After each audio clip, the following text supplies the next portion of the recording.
I, 25F, and my BF Harris, 26 meters, have been dating for about a year and a half. We met through mutual friends at an art gallery opening.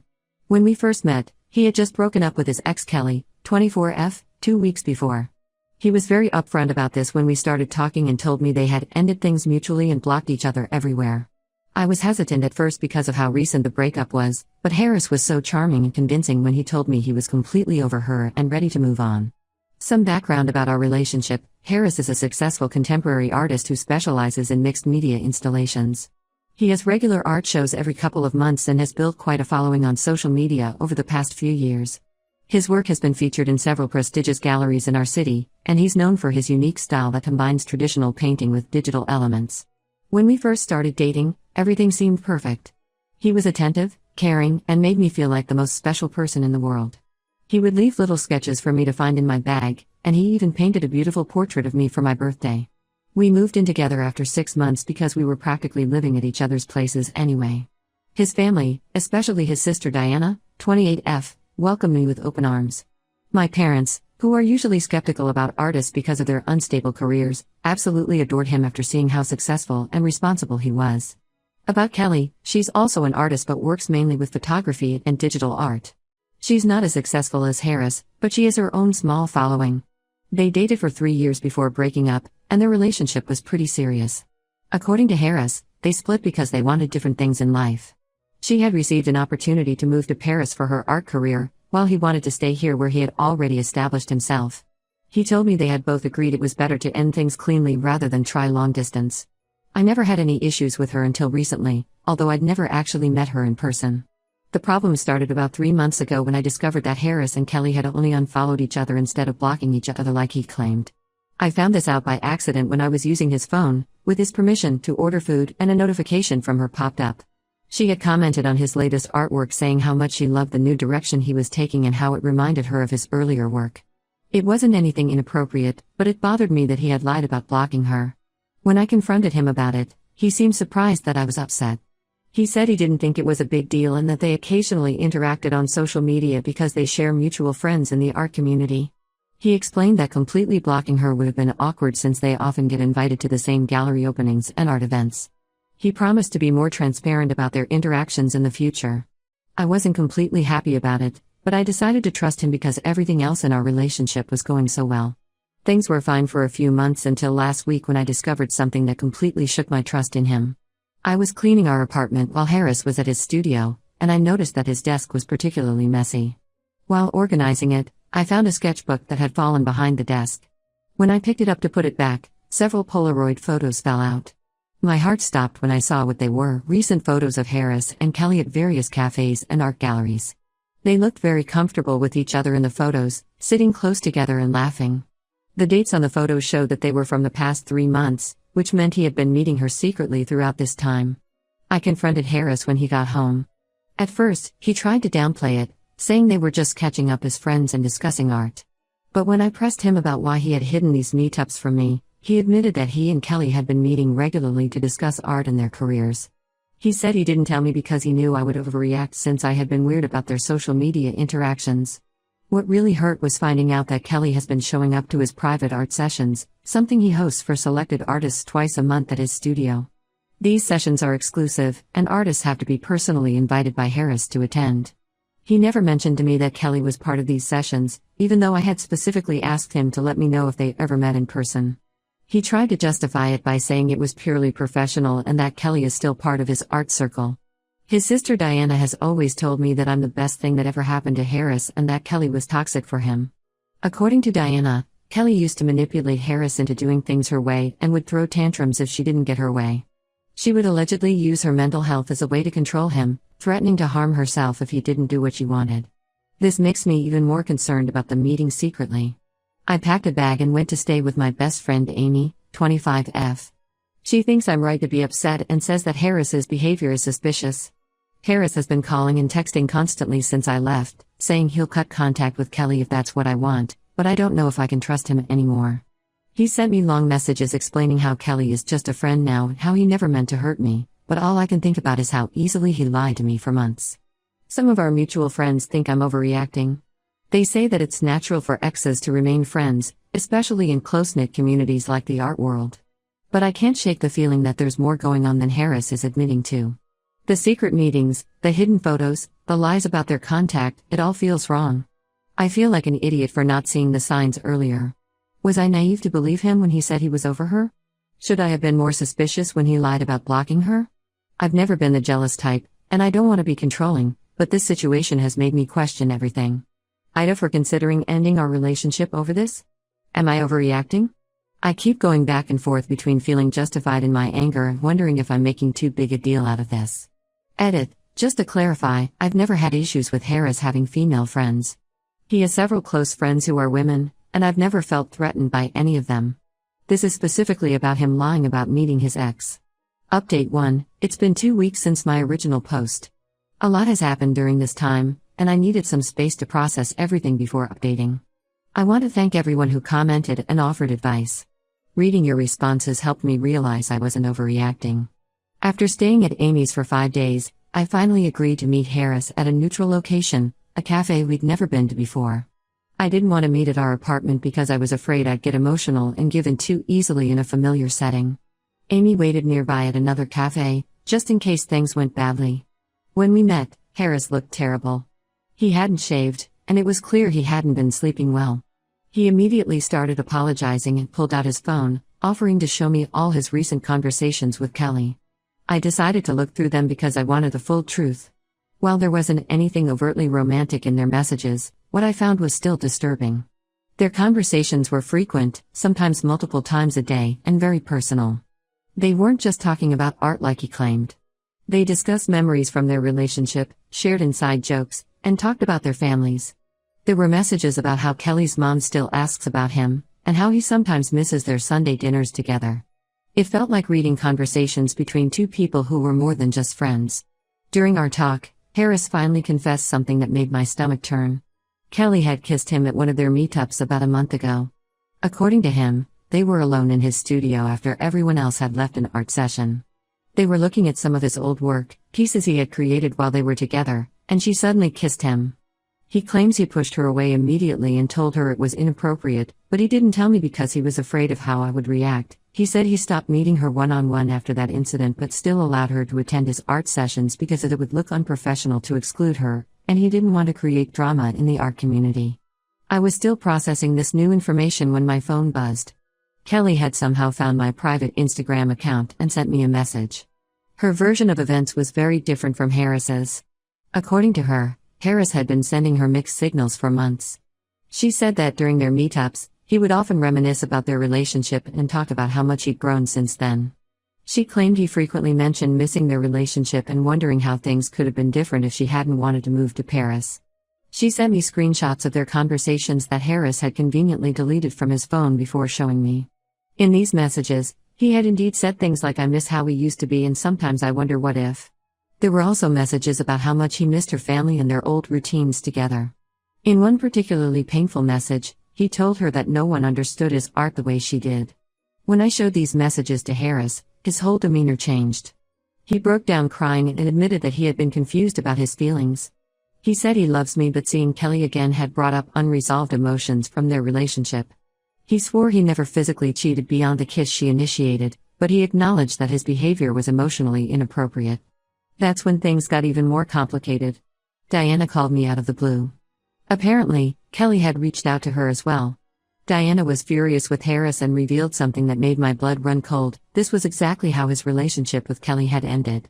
She had caught him maintaining inappropriate relationships with 2 of his previous exes, always under the guise of staying friends and maintaining professional connections. Diana had kept this information from me because she thought Harris had changed and didn't want to ruin our relationship. After Diana's revelation, several people from Harris's art community started reaching out to me. Some defended him, saying I was overreacting and that maintaining connections with exes is normal in their circle. But others shared similar experiences of him being sketchy with boundaries. One woman told me he had done the same thing to her friend, kept his ex around while dating someone new, always blaming it on professional necessity. I'm still staying at Amy's. Harris's art community has basically split into 2 camps. His close friends support him and think I'm being unreasonable.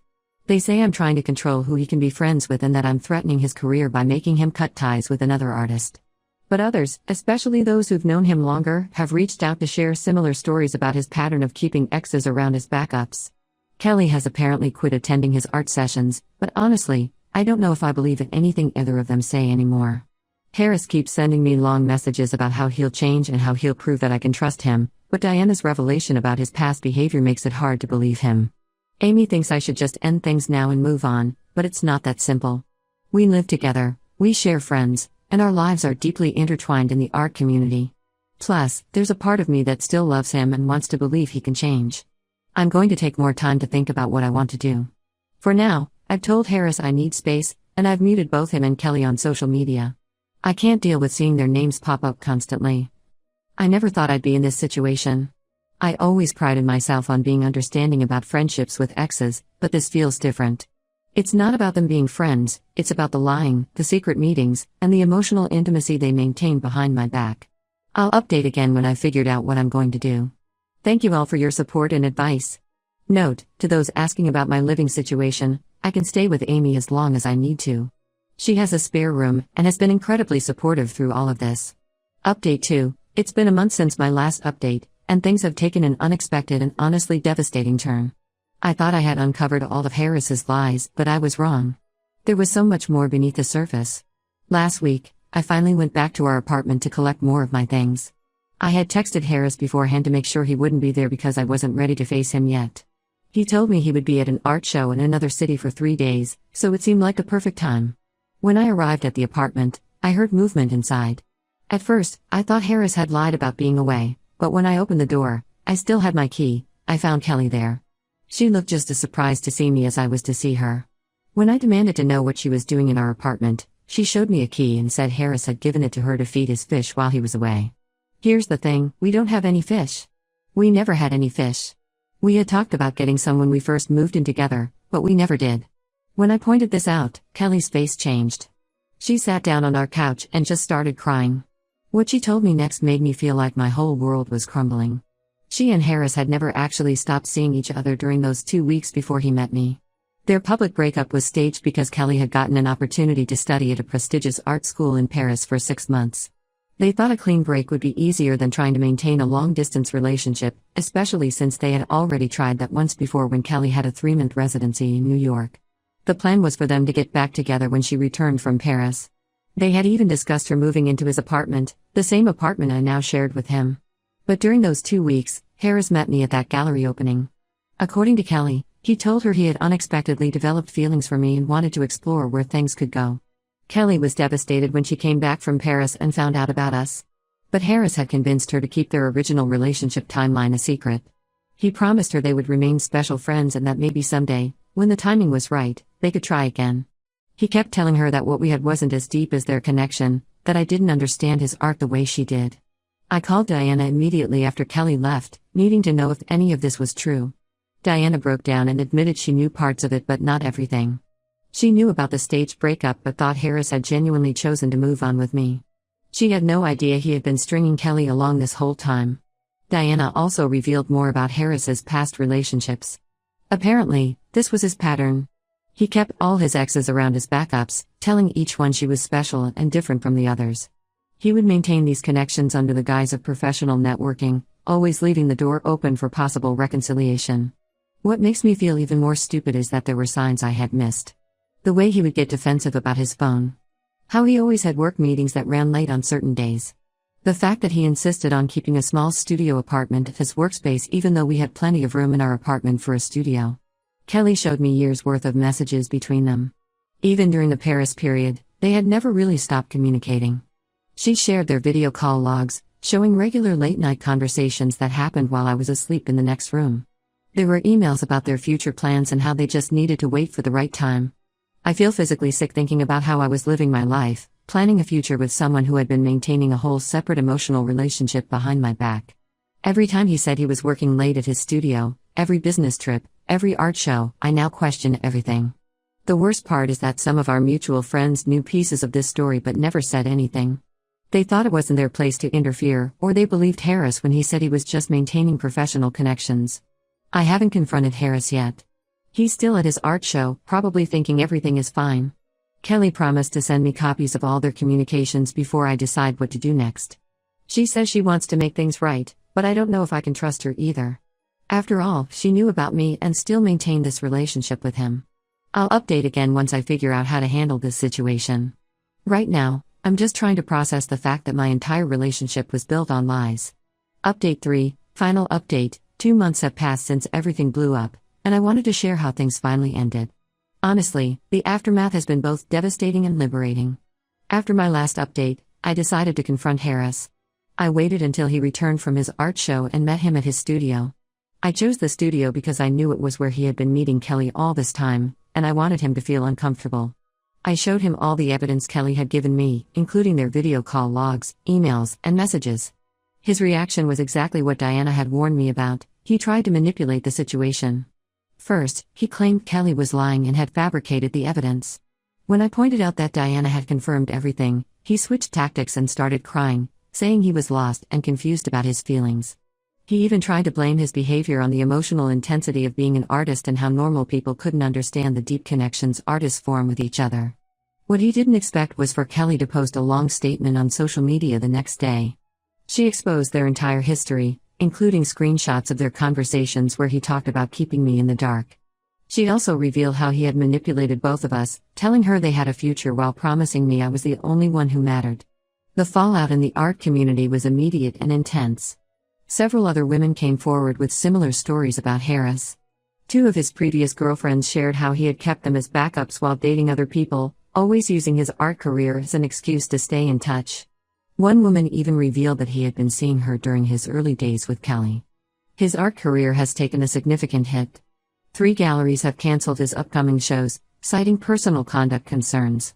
Many artists have withdrawn from his private sessions, and his social media following has dropped considerably.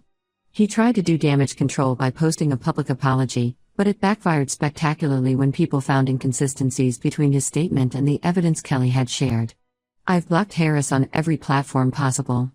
I had to change my phone number because he kept calling from different numbers, leaving long voicemails about how he's going through a spiritual awakening and needs time to find himself. According to Diana, he's now claiming that this whole experience is inspiring new art pieces about love, loss, and redemption. She says he's planning a new series based on our relationship, but thankfully, the galleries aren't interested. Kelly reached out to apologize again, saying she wants to make amends. She offered to help me recover my belongings from the apartment, but I told her I needed space from everyone involved in this mess. Diana helps me stay updated about necessary things, and apparently, Harris is now dating someone new, another emerging artist from his circle. Diana says it's already following his usual pattern. The art community has been surprisingly supportive of me.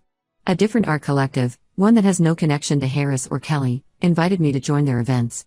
Some of them had apparently had similar experiences with artists using their professional network to maintain inappropriate relationships. I've moved into my own apartment now. It's small but it's mine, and there are no memories of Harris here. Sometimes I miss the relationship I thought I had, but then I remember it was all built on lies. Every happy memory is tainted by the knowledge that he was maintaining his relationship with Kelly the whole time. Some people have suggested therapy, but right now, I'm finding peace in my work and friends. Amy has been incredible through all of this, and my other friends have really stepped up to support me. I'm focusing on healing and rebuilding my life. I've learned valuable lessons about trust and boundaries, and I'm taking time to focus on myself before even thinking about dating again. To everyone who supported me through this, thank you. Your comments helped me stay strong when I was doubting myself. And to those who are in similar situations, trust your gut. If something feels wrong, it probably is. I won't be updating again. This chapter of my life is finally closed.